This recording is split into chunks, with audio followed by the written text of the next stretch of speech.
Mesdames et messieurs, bonjour et merci car vous êtes de plus en plus nombreux à nous suivre. Abonnez-vous et cliquez sur la cloche de notification pour ne rater aucune vidéo. Biden promet que Poutine et l'armée russe souffriront dans les temps à venir.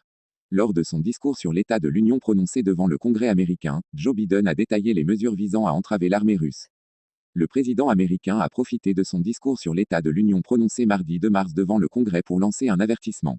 Joe Biden a en effet promis que son homologue russe Vladimir Poutine paierait sur le long terme, même s'il réalise des gains sur le champ de bataille en Ukraine. Bien qu'il puisse avancer sur le champ de bataille, il paiera un prix élevé sur le long terme, a assuré Joe Biden. Avant d'ajouter, il ne sait pas ce qu'il attend. Joe Biden a donné des détails sur les mesures visant à entraver l'armée russe à l'avenir, même s'il a reconnu qu'elle pourrait enregistrer des gains supplémentaires dans les heures à venir.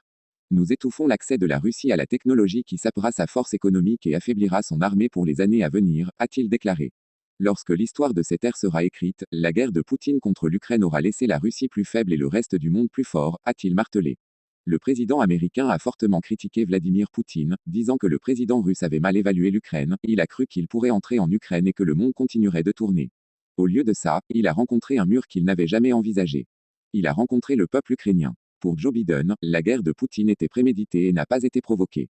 Il a rejeté les efforts diplomatiques. Il pensait que l'Occident et l'OTAN ne répondraient pas. Il pensait qu'il pourrait nous diviser, ici, chez nous. Poutine avait tort. Nous étions prêts, a-t-il poursuivi. Joe Biden, qui s'est entretenu plus tôt dans la journée avec le président ukrainien Volodymyr Zelensky, a toutefois rejeté toute participation militaire des États-Unis sur le terrain.